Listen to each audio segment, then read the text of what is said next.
If you're looking for the ultimate way to build wealth in property in 2026, this is the episode for you. Now, everything I'm going to go through is what I have seen out there in the real world. Now, I've been in the banking industry since 2010, seeing clients build their own property portfolios and being part of the financing side, and then obviously transitioning to running the buyer's agency after building my own property portfolio for many years now, which is valued at around $9 to $10 million. Now, everything we're going to go through is not going to be for everyone, and I'm going to explain at different points of the episode where some alternatives might be for you out there building wealth for yourself. Now, a lot of people in the industry, buyers agents and people that I see out there like to make this stuff a lot harder than what it really needs to be. And when you boil it all down, it is actually very simple. In theory, to execute, you do need to have the right team around you, and you do need to ultimately have the right mindset to get this done. And I'll go through those things as we get through the episode. Now, I got to say, before we get into anything, none of what you see in today's episode is financial advice or to be considered so. This is just educational purposes only. Before you make any decisions, please get help from a professional, all right? That sounds weird. Get help. Please seek professional advice from an accountant, from a broker about your specific circumstances. Because like I said, everything that I'm going to go through is not going to be for everyone. And it doesn't need to be, right? We're all on a different journey. We're all doing different things, but I'll explain some alternatives as we go through this as to what you can do. Now, like I said, I am not doing this to... I have no benefit of doing this other than I enjoy the educational part of doing this.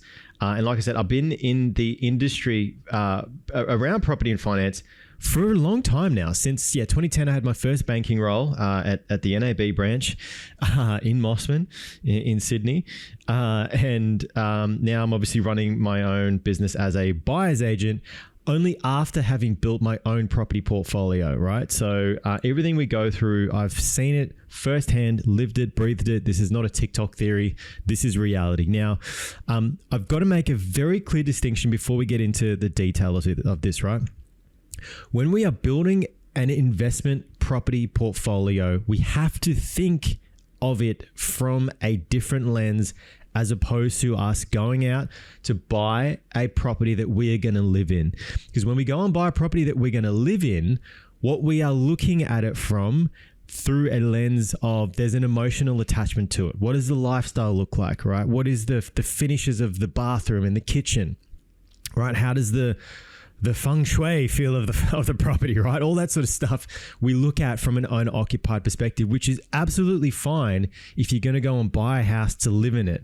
But when we're looking at it from an investment property lens, we've got to look at things differently. As I always say, if you watch these episodes frequently, it's all about the numbers, all right? What is the valuation? What is the yield? What is the return that we can get? All of these sort of things are about numbers, and it's got nothing to do with what the property looks like. It's got nothing to do with configurations or how it's situated on the block of land. Some of that stuff sometimes matters, and I'll get into that in a sec, but ultimately it's a numbers-based equation. You've got to remove emotion out of it entirely. And I see this happen with a lot of first-time investors that they look at the property as if they are gonna live in it, and it's just the complete wrong way to go about it. And to be completely real with you guys, as I always am, we've had some clients that even after going through all the strategy and all the plan, they still want to buy a property through that owner-occupied lens. And guess what? Every single time that's happened, which is very rarely, the property has not grown in value as much as it would have if we had have stuck to the strategy that we originally laid out for them. So it's critical that you look at it from a numbers lens, not an emotional lens. Now, getting into the strategy side of things, I'm going to draw here on my iPad to help explain some of this stuff, right? So we want to go and buy our property. Now, you might be thinking, okay, well, where are we going to buy it? What is the price? That is going to depend ultimately on you as the investor. Now, to start with, right? If we're going to be buying a property, I would always love to get a freestanding house first with this particular strategy. in a capital city if we can do it. Now, the reality of buying a freestanding house in a capital city, you're really looking at Brisbane. It's very hard to get something under sort of 800,000. I mean, you can get stuff under 800,000, but it doesn't really fit what we want to go for. In Melbourne, you can definitely get something under 700,000 that's going to fit this particular plan and strategy. Not really looking at Perth at the moment for this type of stuff, but capital cities, you kind of want a decent budget of 700 plus to pull this off.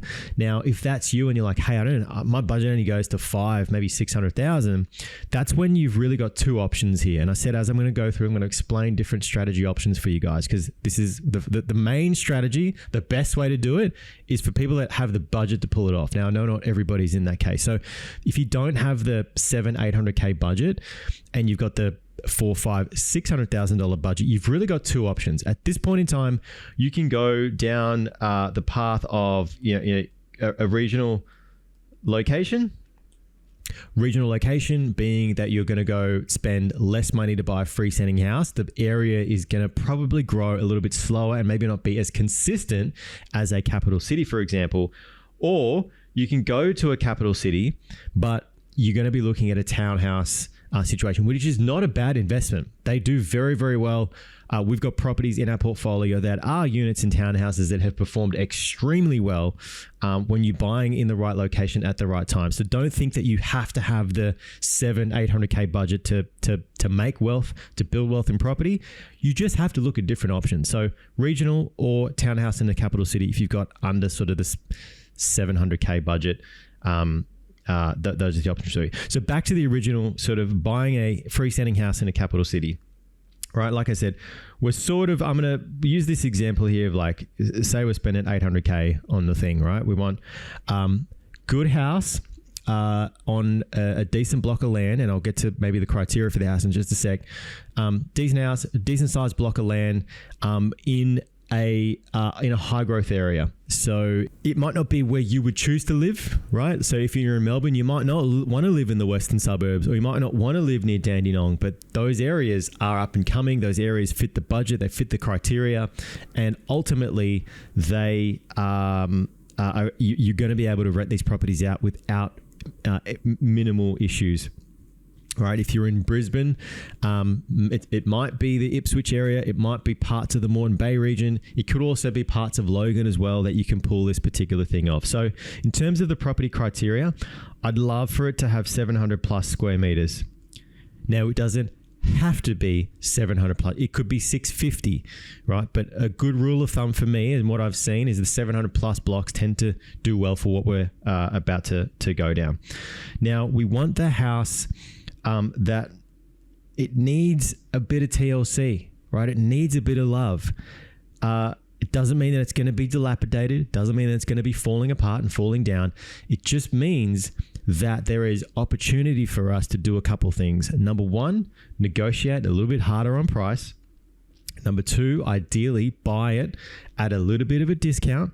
And number three, take ownership and charge of manufacturing some growth if the market is calling for it at the time that we are purchasing. Now, I'm going to make a distinction here is a lot of people fall into the trap of, again, looking at the property and going, oh, wow, it's just had a nice fresh reno. The kitchen's just been done. The bathroom's just been done. I'm going to be able to buy this property and I'm not going to have any issues. That's the type of investment that I want. And hey, that might suit some investors, but let me tell you one thing. The investor that buys that type of property is overpaying for the property. Why? Because the person that has done the renovation, that has put in all of the work, that is now selling the property, they are the ones that are making the profit out of the property. Okay. Now, over time, if you've bought that property and you're holding it for 5, 10, 15, 20 years, I can guarantee you that you will make money out of it. There is no doubt about it. It's just going to be a little bit slower than if you went with a property that needed a bit of TLC. So again, this is part of the strategy where you can then pivot. You might like that property that's been recently renovated because you might think that it's going to cause you no issues, which is a bit of a silly thing to kind of assume. But you might not want to do the renovation side of things, which is absolutely fine. Like I said, it might be a little bit slower in growth, but if you bought in the right area at the right time, you will 100% get growth. Don't ever mix that up. But I'm talking about the ultimate way to build wealth in property. Now, the ultimate way is, like I said, we want to buy the property that needs a bit of TLC, needs a bit of love. Now, structurally, it should be absolutely fine.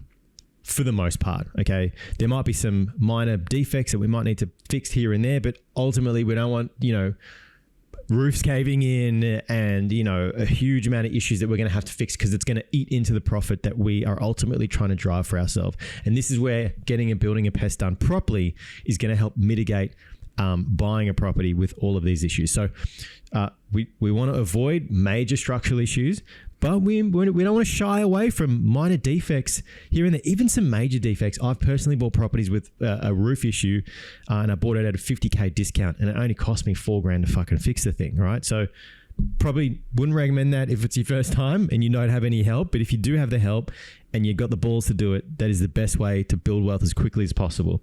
So bit of TLC, structurally it's okay. The other good thing about going this route is the competition. All right. My writing is horrible. This is on an iPad. It's very difficult to do.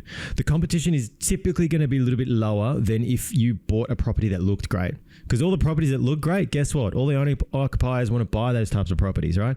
The ones that look a bit shitty, you're still going to have some competition to a degree, but not as heavy, not as hard, right? So you can potentially negotiate, first up, a really good price for yourself. Secondly, you get the building and pest done. Then what happens is the issues that are identified on the building and pest, you then leverage further to negotiate further down on price, depending on which state you're in and what the issues actually are. Each state has a different sort of nuance with that.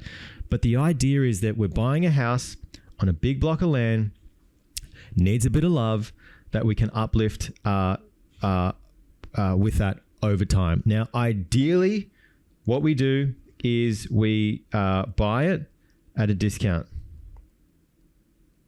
Number two, we uplift. And what does the uplift really typically look like? We obviously want to manage the budget very, very closely and only do things that we know are going to move the needle forward. So what we really are looking for is, how much is this uplift going to increase the rent that I'm going to potentially get? And this is where connecting with a property manager to go, hey, if I did maybe floors, paint work, maybe change some fixtures and fittings here and there, just to give the property a nicer feel, is it going to increase the rent $10, $50, $100? This is where understanding the market is going to be really important, and your property manager is going to really help you with that. And number two, and kind of more importantly, is we go and do this sort of thing. What is the ultimate valuation going to potentially be at the end? And all that really matters here is, what is the bank valuation going to really look like? Now, there is no way of really guaranteeing what a bank is going to value a property. Every bank is going to be slightly different in terms of how they want to value a property. Some are going to be more favorable. Some are going to be, pretty hard and negative with it. The best way that I've found to really look at this is you go into the area that you're looking to buy and execute this strategy, and you go, okay, what has recently sold in the area that is fully renovated, and what did it sell for? Now, you want to make sure that you're looking at the obviously the configuration of the property. So how many bedrooms, it's matching with what you've got here. Land size is very much similar. You want to make sure it's as like for like as possible to then know, okay, if I did a full reno, the property is going to sell for 100, 200 grand more than what I'm buying this property at, right? That might be a bit of an extreme example, but it's just to give you an idea of how you go about understanding what you need to do to the property. Or maybe you go, hey, there's a property that recently sold.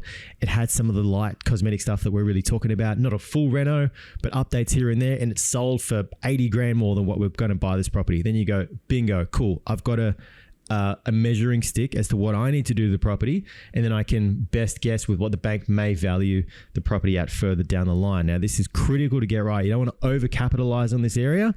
You don't want to go in and be like, oh, I'm going to put stone bench tops and I'm going to do all the things that I want to see. Remember, it's not you going to live in it.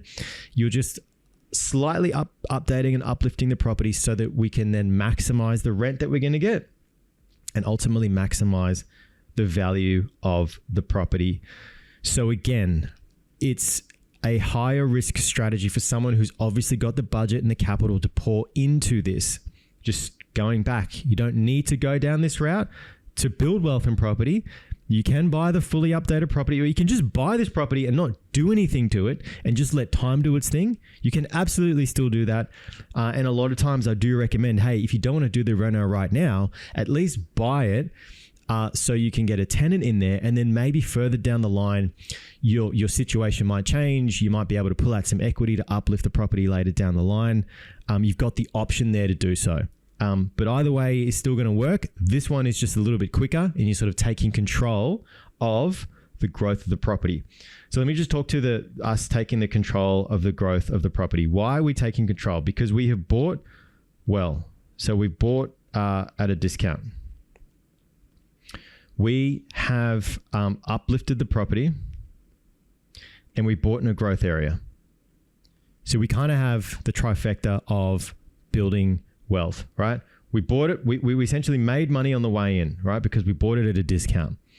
We have manufactured our own growth through the cosmetic renovation that we have done, and we have bought in the right area. So not only the property and the work that we've done by buying well and uplifting is increasing the value, the overall area too is increasing in value. So I like to call this as, we tend to sort of supercharge the growth here. All right. We're not just doing the one thing where we might buy property and then we're just solely reliant on the growth, right? That's out of our control. You'll still get some decent results, but you're not owning the control. Whereas we've bought at a discount, we've done the uplift, and it's growing in value. That is the trifecta that you want to get right when you are out there building your portfolio.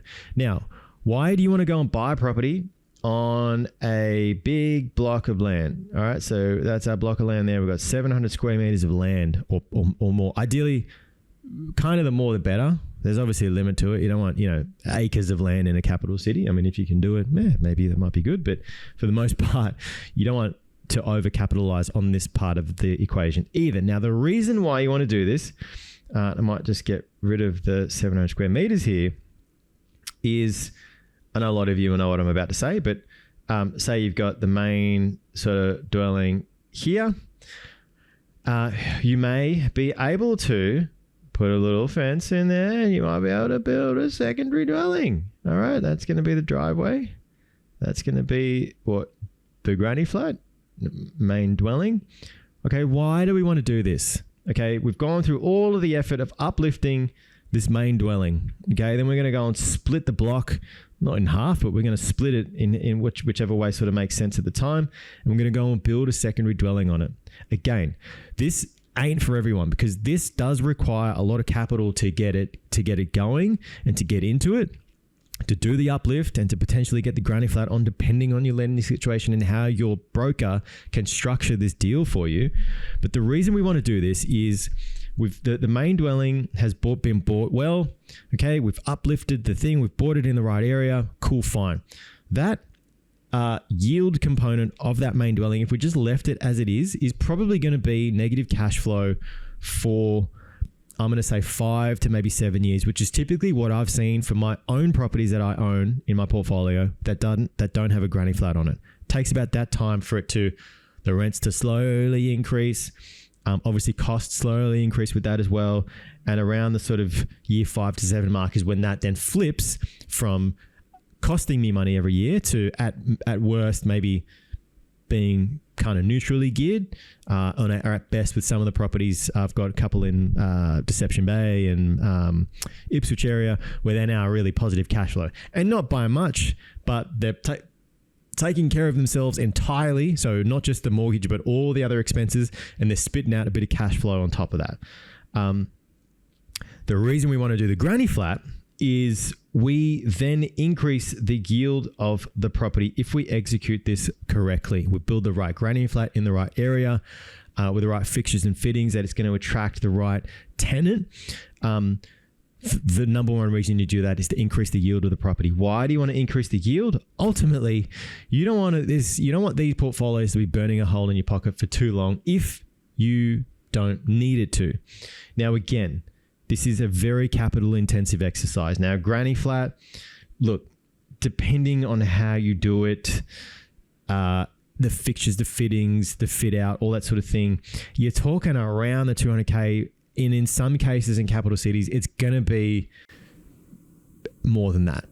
How much more is going to depend on the builder, the situation and the scenario, but just know that it's not going to be, 100, 120 grand anymore. Those days are well long gone. And yes, I know you can get the prefab stuff, but you got to ask the question, if you put a prefab granny flat on a property like this, are you going to rent it out? And if you do, what is the rent that you're going to get? So you need to do the feasibility on what the end product is going to look like and what type of tenant that product is going to attract. And ultimately, what do the numbers really look like once the thing is fully complete? But the main aim of the secondary dwelling is to get your yield. Now, a lot of people want to go, oh, okay, but yeah, I then want to like subdivide the land. I want to sell this component off. In some circumstances, you can't do that. Like in Melbourne, you can't subdivide the land once you've got the granny flat on it. It needs to be on that same parcel of land, up to 60 square meters. You don't need to get planning approvals, just need to get a building certified done. So that doesn't really make sense to go and sell off. I mean, why would you want to sell it off anyway? The idea is that now you've got a property that is giving you the growth, right? You've bought well, you have uplifted, it's got a growth area.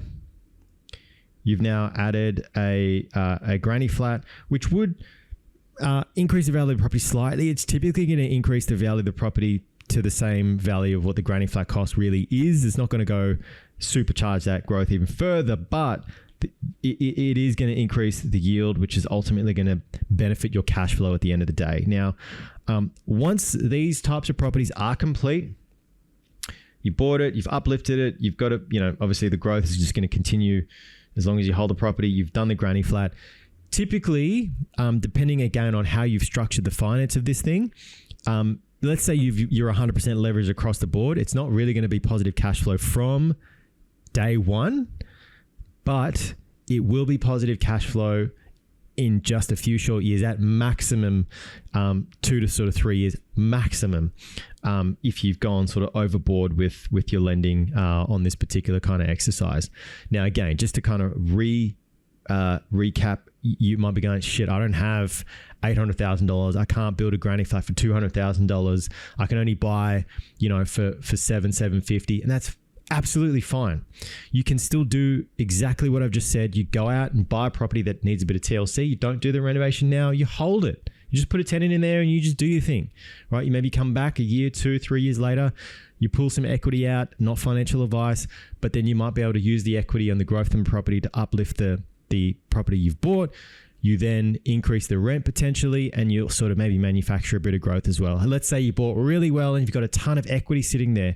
You can potentially speak to your broker about getting the construction lending component for the granny flat potentially, and you then go and build the granny flat later down the line. This doesn't all need to happen at the minute you buy the property. This can happen as a slow sequence over time. What I always say to people is buy with the options to do things later down the line. So buy the house on the big block of land if you can afford to do so in a capital city, and then do the granny flat fucking 5 years from now. Right? You've got the option to, as opposed to going, okay, let me go and buy a property. It's only on 400 square meters. You limit your options. You might have done one of those brand new builds in these greenfield suburbs because you were like, hey, I don't want to take on too much risk here, which is fine for some people. But then you've really narrowed your options. You bought a brand new property. You can't manufacture any growth. You bought it on a very small block of land. You can't build a secondary dwelling. Do you see my point? It's like buy with the optionality to do stuff later down the line. And just going back to the investors that might not have the budget to go and buy in a capital city. Now, you really got to ask yourself, if you go into a regional location versus a capital, and let's just say you've got a budget under 600K, right? I don't know. I can never work. I always forget what the fucking... is it this way or is it that way? I don't know. I always get that mixed up. I'm a bit stupid sometimes. So, we can go and buy a house, or we can probably go and buy a townhouse, or depending on where it is, actually you're not buying a house in a capital city for 600K anymore, unless it's like in a flood zone or completely dilapidated. Wouldn't recommend that for the average investor. Now, the house in the regional location, you can do the exact same thing that we just mentioned, right? Needs a bit of TLC. You might have granny flat potential, and you can kind of execute the same strategy we just spoke about. Versus the townhouse, you're obviously not going to build a granny flat on a townhouse, but you can still do the option of, hey, it might need a bit of TLC, and that's okay. Depending on what it is, you might be able to pull it off and obviously manufacture some growth with that particular townhouse, right? You can do the same thing here, where we can manufacture some growth. So you can still pull the same thing off. Now, interestingly, for the most part, from what I have seen, typically, not always, the yields on these properties are going to be very similar. Now, if you have the granny flat, I'm going to say the granny flat and the house is going to slightly win against the capital city townhouse as it relates to just pure yield. But growth is going to be relatively same. Again, I'm generalizing here, guys, because it's obviously region by region, town by town. It's going to vary quite dramatically. And it also matters on when you buy. Like, for example, buying in, some of the regional Queensland towns right now, probably not going to get the same growth as what you've just seen over maybe like the past 5 years, versus buying, a townhouse in Melbourne right now. It's at the what you would consider bottom of the cycle. You buy it now, the market is I guess expected to rise over time. You can ride that wave. Maybe you go buy a regional versus a regional town in Victoria. You might get similar growth and a similar yield. So again, it doesn't mean that if you can't do one thing that you're out of the game entirely, or all it means is you just need to rethink and repivot your strategy. There are options out there for absolutely everyone. It doesn't mean that if you've got a budget of 400,000 that you're out of the game and there's no point doing it. If you've got a budget of 400,000, you can absolutely make something happen in a capital city. You can buy a unit in a capital city for near enough that price.